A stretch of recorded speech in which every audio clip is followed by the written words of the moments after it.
everyone, welcome you all back to my channel that is Divine Classes Learning Center। आज काफी दिनों के बाद वीडियो बना रही हूँ। सॉरी, थोड़ा सा लेट हो गए हैं, तो फटाफट से कवर कर लेंगे सारे टॉपिक्स को। जैसा कि हमने लास्ट वीडियो में इलेक्ट्रिक फील्ड की प्रॉपर्टीज के बारे में डिस्कस किया था। जिन्होंने वीडियो अभी तक नहीं देखी है, लास्ट वीडियो देखिए ताकि आने वाली वीडियोज में आपको जल्द से जल्द समझ में आए।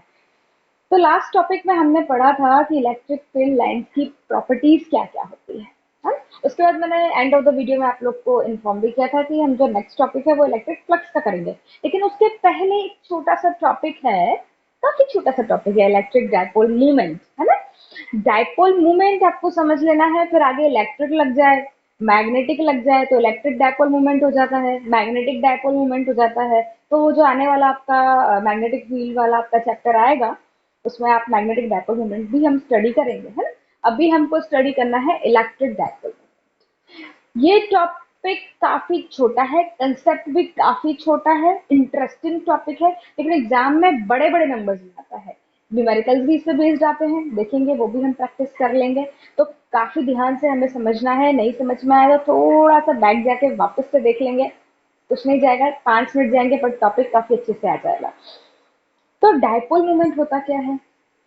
देखो, मूवमेंट यहाँ पे जो वर्ड है ना, डायपोल मूवमेंट, कि जो भी डायपोल्स हैं इलेक्ट्रिक फील्ड में, मैग्नेटिक फील्ड की तो हम बात ही छोड़ देते हैं, वो बाद में करेंगे। इलेक्ट्रिक फील्ड के अंदर जो भी चार्जेस जो पेयर बना रहे हैं, positive negative positive negative positive negative, है ना, ये पेयर्स के बीच का डिस्टेंस, ये डायपोल्स का, दो पोल हुए ना, एक पॉजिटिव है एक नेगेटिव है, तो दो पोल्स हो गए, दो पोल्स हो गए, इसलिए डायपोल बोल दिया। उन दोनों के बीच में कितना डिस्टेंस है और वो चार्ज कितना है, इनको मल्टीप्लाई करने पर जो हमको मेजर मिलता है उसको हम बोलते हैं इलेक्ट्रिक डायपोल।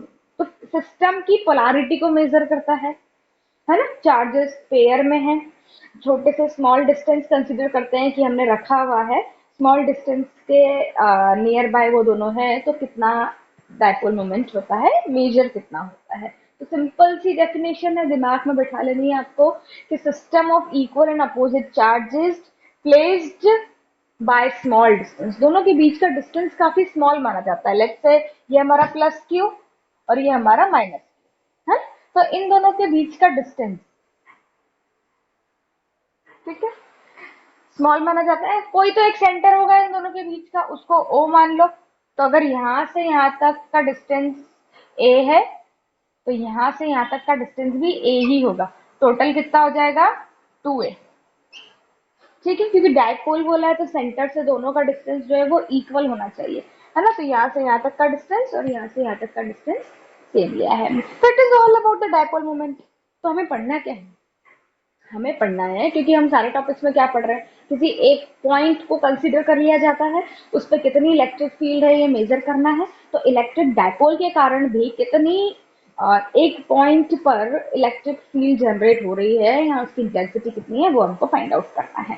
तो यहाँ पे सबसे पहले देखो इसकी यूनिट क्या होगी, क्योंकि बहुत बार ये क्वेश्चन आता है, जो छोटे नंबर वाले कम मार्क्स वाले होते हैं, 1-2 नंबर वाले, उसमें ये इसकी डेफिनेशन आ जाती है, और हायर नंबर्स में इसके डेरिवेशंस भी आते हैं। तो छोटा क्वेश्चन में आ सकता है कि इसका यूनिट क्या है, इसका डेफिनेशन क्या है। तो डेफिनेशन तो आप लोग को समझ में आ गया। यूनिट देखो, डायपोल मोमेंट को जो डिनोट करते हैं हम, इसको डिनोट किया जाता है पी से, ठीक है, क्योंकि चार्जेस की डायरेक्शन बताता है और डायपोल मोमेंट शो करता है, तो इसमें वेक्टर क्वांटिटी है, पी लगता है। क्यों वेक्टर क्वांटिटी है एक, और अभी इसका प्रूफ आएगा। तो हमने पढ़ा क्या, डायपोल मोमेंट है क्या? चार्ज। चार्ज अब पॉजिटिव भी है नेगेटिव भी है, तो एक काम करते हैं, ले लेते हैं इसका मैग्नीट्यूड, पॉजिटिव नेगेटिव का झंझट ही खत्म, इनटू इनके बीच का डिस्टेंस, तो वो है 2l, ठीक है।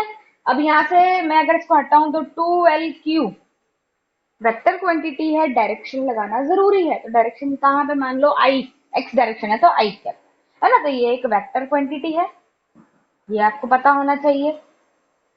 पी से डिनोट करते हैं, ये पता होना चाहिए। देखो जरा यहाँ पे एल की यूनिट होती है मीटर, चार्ज की क्या होती है?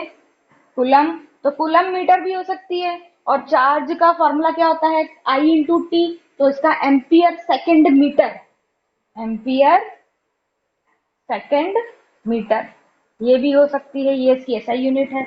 लगभग ये वाली यूनिट जो है ज्यादा पूछी जाती है। अगर चूज द करेक्ट आंसर आ रहा है तो ये वाली यूनिट ज्यादा आती है, नीचे वाली आप लोग को, है ना। तो एम्पियर सेकेंड मीटर भी आ सकता है और कूलम मीटर भी आ सकता है, जो भी आप लिखना चाहो। समझ में आया ना, एम्पियर सेकेंड मीटर का कूलम है। कूलम का फॉर्मूला क्या होता है, charge is equals to what, I into t, current का एम्पियर, टी का सेकेंड, और ये जो एल है इसका मीटर, है ना। तो ये इस तरीके से इसका यूनिट और ये सब हो गया। अब देखते हैं कि इसमें हमको डेरिवेशन किस प्रकार का करना है। फटाफट से देख लेते हैं। डेरिवेशन बहुत इंपॉर्टेंट है और सच कहती हूँ बहुत इजी भी है। थोड़ा सा ध्यान लगाएंगे तो आएगा।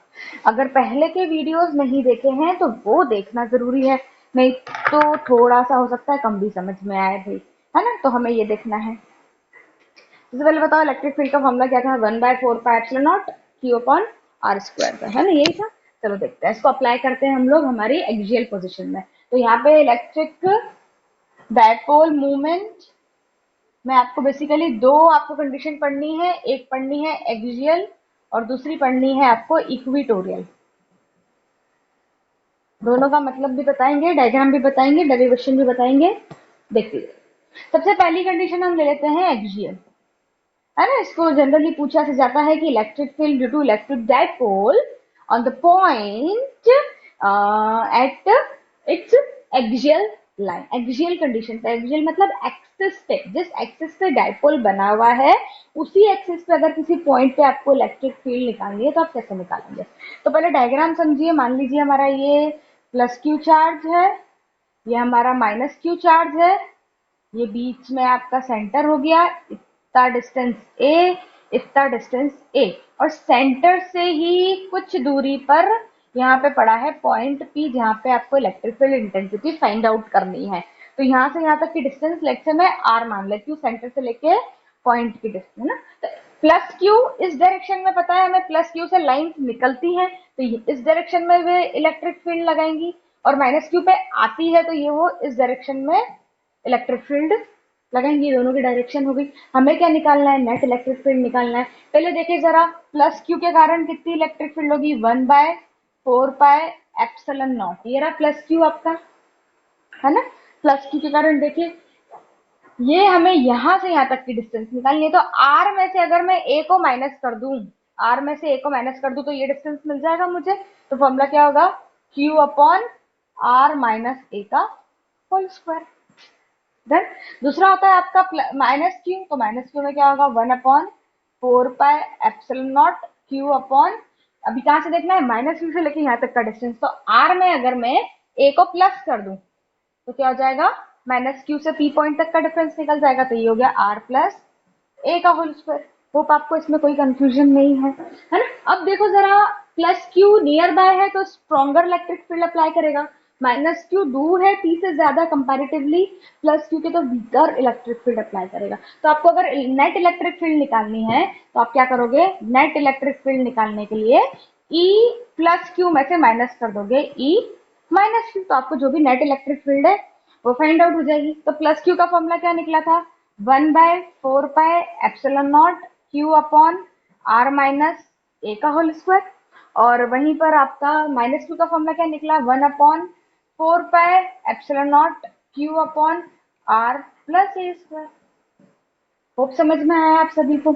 अब इसमें से देखो जरा, इतना चीज जो है दोनों में कॉमन है तो निकाल लो बाहर, q upon 4πε0 1 upon r minus a का whole square minus 1 upon r plus a का होल स्क्वायर। ये भी समझ में आता है। इसको थोड़ा सा और सॉल्व करेंगे तो क्या होगा, q अपॉन 4πε0, ये देखो ये वाला आर प्लस ए स्क्वायर यहाँ जाएगा, आर माइनस ए स्क्वायर वहां जाएगा, क्रॉस मल्टीप्लीकेशन बहुत बार किया है, 8th क्लास से कर रहे हैं, है ना। और नीचे आपस में मल्टीप्लाई हो जाएगा, तो ये हो गया आर प्लस ए का whole square minus r minus a का होल स्क्वायर अपॉन में क्या हो जाएगा, आर माइनस ए का स्क्वायर और आर प्लस ए का स्क्वायर।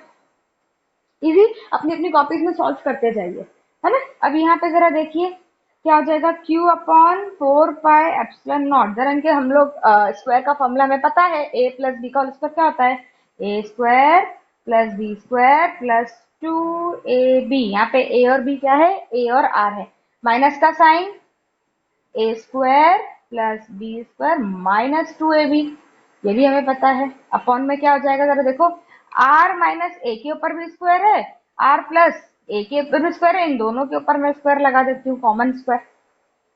राइट, समझ में आया यहाँ तक आप लोगों को? इसी के आगे थोड़ा सा मेरे को रब करना पड़ेगा, होप आप सब लिखते जा रहे हैं तो आपको परेशानी नहीं होगी, है ना? तो इसके आगे देखिए जरा क्या होगा। ठीक है, अब यहाँ देखिए जरा क्या हुआ। Q upon 4 pi epsilon not, यहाँ पे are square a square 2ar, तो ऐसा कैसा होगा? आर स्क्वायर ए स्क्वायर और 2ar, ऐसा कैसा, है ना?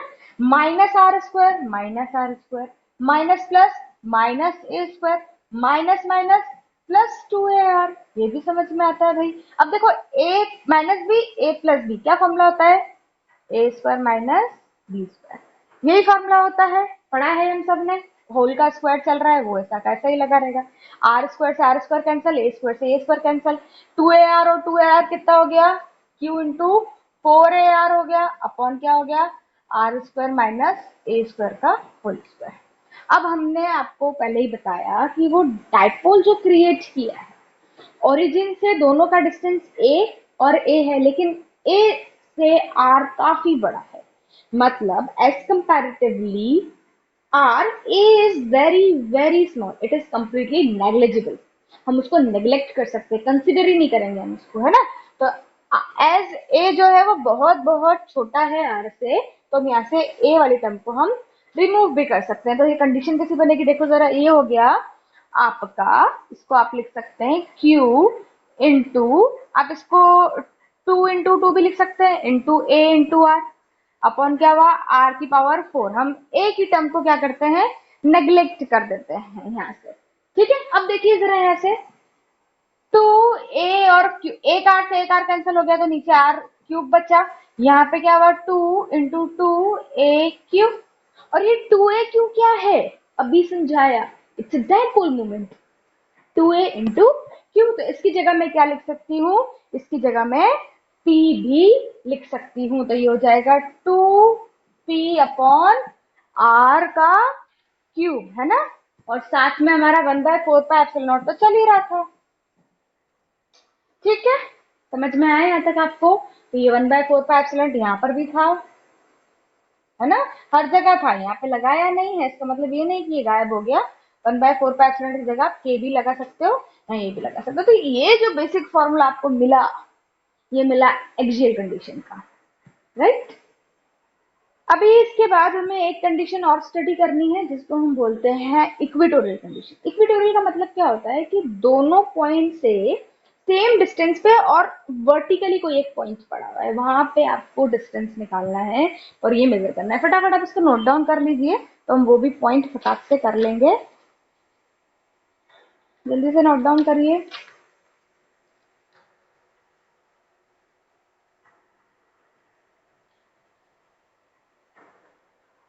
रब करें, ये निकला आपका। चलिए, अब हम देखते हैं हमारी नेक्स्ट कंडीशन जो है इक्वेटोरियल कंडीशन। ठीक है, वो है हमारी इक्वेटोरियल कंडीशन। इसको भी स्टडी कर लेते हैं, बड़ा बड़ा बड़ा इजी सा कंसेप्ट है बाबा। चलिए देखिए, ये रहा हमारा माइनस क्यू चार्ज, यह रहा हमारा प्लस क्यू चार्ज, ये ओ पॉइंट मान लीजिए, ये डिस्टेंस ए, ये डिस्टेंस ए, है ना? इधर किसी पॉइंट पी पे हमको मैग्नेटिक सॉरी इलेक्ट्रिक फील्ड निकालनी है। इसको जोड़ देंगे, ये कुछ ऐसी डायरेक्शन होगी, ये कुछ ऐसी डायरेक्शन होगी, साइन थीटा बनेगा और कॉस थीटा बनेगा। साइन थीटा में देखो दोनों ऐसे जा रहे हैं, दोनों मर्ज होके कैंसिल आउट हो जाएंगे, और कॉस थीटा में एक डायरेक्शन ऐसे जा रहा है, एक ऐसे जा रहा है, तो ये दोनों क्या हो जाएंगे? एड अप हो जाएंगे। तो हम लोग कौन सा लेंगे? हॉरिजॉन्टल लेंगे। वर्टिकल में तो वो क्या हो जाएगा? जीरो हो जाएगा, तो हमें हॉरिजॉन्टल कंडीशन कंसिडर करनी पड़ेगी, मतलब कॉस थीटा लेना पड़ेगा। कॉस थीटा क्या होता है? बी अपॉन एच, है ना? अब देखो जरा, ये ए है, ओरिजिन से इसका डिस्टेंस आर होता है, तो ये क्या होगा?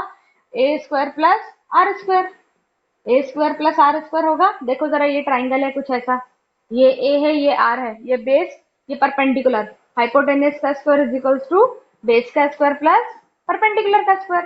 तो हाइपोटेनियस का स्क्वायर बेस कितना है? ए, और ये कितना है? आर। तो यहाँ से अगर स्क्वायर हटेगा तो ये क्या हो जाएगा?